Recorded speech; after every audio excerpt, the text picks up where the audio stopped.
Alright, I found another video I can make. This one isn't a game troubleshooting one, but it's something personally I have been dealing with my new PC build. I spent a lot of money on a new computer, and sorry about that. I was having a lot of stability, not necessarily compatibility issues with the hardware, but I was having a lot of stability issues. So, I mean, I've reinstalled Windows on this computer probably like 5 or 6 times. I had to turn XMP off of my RAM, which is one thing that actually helps. You have to do that in the BIOS. It's usually pretty easy. So I have a before I get started with everything else, I have a let me open the window up here. I have it already set up. So yeah, I've got an ASUS Prime Z690-P Wi-Fi D4. Now, I read a lot of stuff. It took me a little while to find the right forum posts. I read a lot of them of people that had similar issues that I had. I was getting a lot of blue screens, a lot of crashes, barely just fresh install Windows, like, just no rhyme or reason for the crashes. I still get them occasionally, but it's almost all the way fixed. So the first thing that people were doing, which was the same thing that I ended up figuring out myself, I didn't actually look this one up, but turning off the XMP on your RAM. So I got two 16 gig sticks of Corsair Vengeance PC 3200 RAM.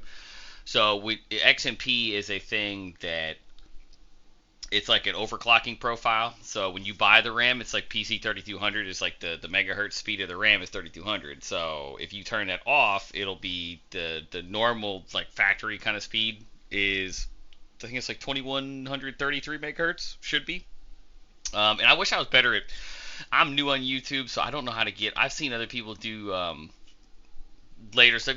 They can see like the BIOS screen and stuff. I'll have to figure out someday how to record my phone and other stuff.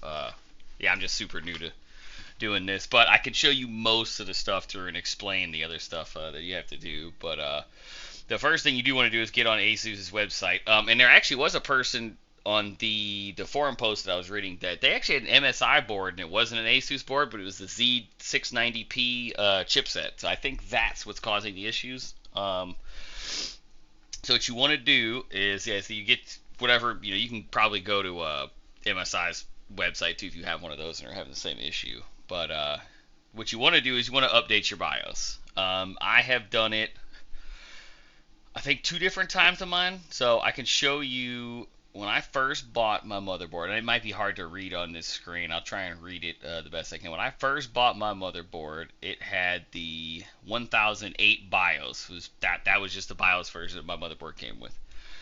When I first updated it, I believe 1620. I went to 1620, and as you can see, it says improved system stability, update microcode, and all this stuff.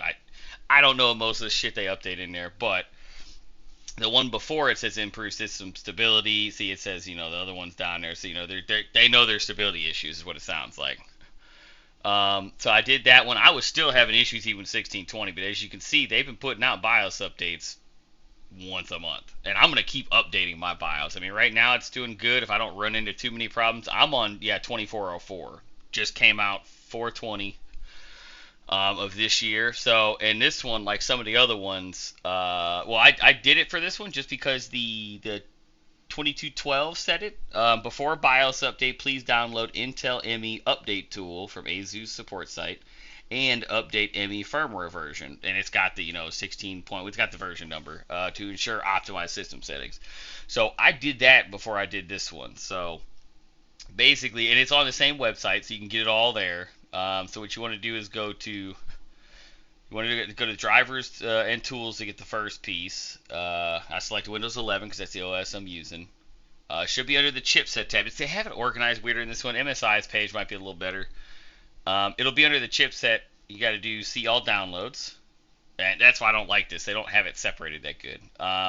Right here, Intel Consumer ME driver, version blah blah blah blah blah.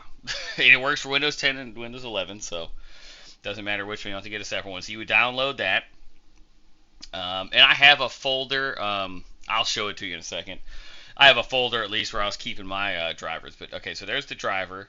So then you'll go back up, BIOS and firmware, and it'll load up. There we go. Me firmware update tool. Now, the way I did it, I don't know if it's the proper way to do it. So you're going to download this firmware too. I did the driver first for the Intel ME, and then I did this firmware update tool second. Before I did the BIOS thing, and then obviously you want to download the BIOS too. I'll show you what that looks like as well. I can basically show you everything but the updating my BIOS, because I can't even record that screen, because I'll tell you how to get into it, and it's fairly easy to do. There's other videos you can find of people that do that better, where you can look at just updating the BIOS, and you can check a video there or something that'll help. It is pretty easy on this motherboard. I'm not gonna lie, it's not hard to do. So yeah, so you want to download that, the BIOS, and all that. Now you want to put the BIOS part. You want to put that on a little thumb drive, one of those little USB thumb drives. That's what you're going to need to update the BIOS. So let me close. I have a window open. Here we go. So when you put the BIOS on your thumb drive, which is where mine's at, I have it on my my little USB G drive. It's going to be a cat file, so you're going to have this. This will be the file you come with, and you want to extract that into this folder. So yeah, you're going to get a BIOS renamer, and then this is going to be the file that you use. The other files, hold on, I'll open them up real quick. Here we go. Now, I got the Intel chipset driver. I did not need it. Apparently, Windows just updated that itself. I was going to update that just because I was trying to troubleshoot everything and making sure my drivers were up to date. You know what I'm saying? Trying to figure out if there was a conflict somewhere. I've been messing around with this for a while, and I've got it pretty stable at the moment. That's why I wasn't recording a lot of videos a couple months ago, because I was having issues trying to figure stuff out. So yeah, don't worry about the Intel chipset driver. This is the ME driver I showed you in the ME firmware. So you can have a little zip file. I just extract them into the same thing. So you go in here and see, like, it'd be like ASUS setup. You'll click this, and it'll run you through, just step by step. Say next, yes, all that stuff. It's pretty easy, doing all this stuff, just as long as you extract it there. Same with the firmware. The firmware, I think that one's going to have the firmware will have you restart the computer. I think the Intel ME driver will. It's a good rule of thumb just to restart anyway. When you're updating a lot of drivers, it's good to do a little restarter once in a while, help Windows out, And same thing here. I got the main file you get compressed, and you got the extracted format. This one, I just did the anything that says the application. I think both of these would probably work. I did this one right here, Me Update Tool. Update firmware. It'll bring you through a couple of simple prompts. You're basically like next, yes, please, please God install my computer button. Okay, so you'll do that. So you'll have once you get those two on. So you're gonna keep your thumb drive in your computer, right? So when you restart your computer, now it's tough for me. I got SSDs. This thing, it goes fast. You gotta be slamming that delete key on your keyboard, because that's gonna get you into your BIOS. And hopefully you can. I know you can find it in a video. It'll show it you a little bit better. See, when you get into the BIOS, if I remember this correctly, it's been a little bit since I did it. There should be a button on the bottom right. It'll be like Advanced View. And you want to go to Advanced View, and then you want to go to, you're going to have a bunch of extra tabs on the top when you're in the BIOS. And it will have, I believe it's Tools. And it'll be an easy, I think it's like Easy BIOS Updater, I believe, or something like that. It's something Easy BIOS something.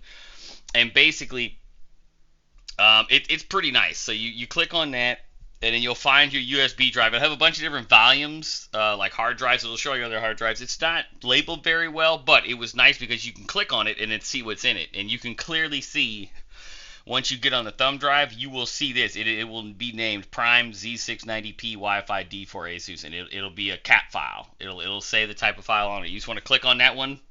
It'll prompt you, you sure you want to do this and stuff. Say yes. The other warning when updating your BIOS, please make sure it's not like thunderstorming out or some shit like that. You do not want your computer turning off while you're updating the BIOS. That will fuck your computer over. I've never had it happen. I don't want it to happen. I probably have to get a whole new motherboard or something. There might be ways to fix it, but I'm not that tech savvy. But yeah, updating the BIOS, it takes maybe 3 to 5 minutes. Once you do that, it'll be a little bar on the bottom on your BIOS, and then it'll be done.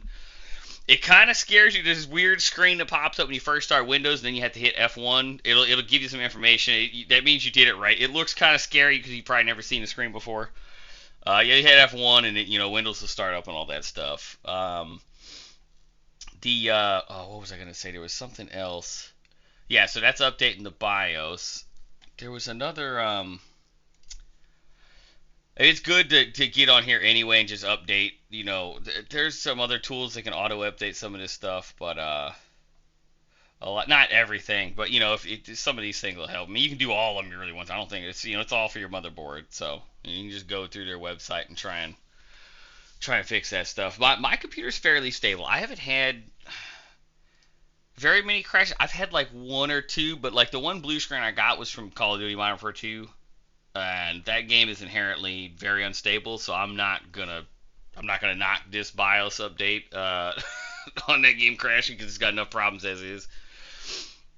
But that's definitely a good fix for it. Oh, and I was talking about turning the XMP off.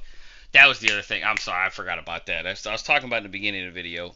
When you're in the BIOS, before you even get into the advanced view, it's on the main screen on the motherboard. I mean, you will see it on the left center of that BIOS screen. It'll say XMP profile. There's XMP 1 and 2, and then there's disable.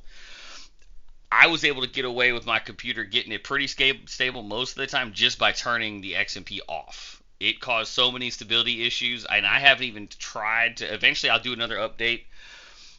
Maybe when I get either another BIOS thing, or this is stable enough, in my opinion, because I got to play test and just see what it does. It just takes time to figure it out. I'm going to test it out and see if it's stable enough to run XMP, because, I mean, I would like my RAM to be at 3200 megahertz instead of 2133, but at the moment, I'm just toughing it.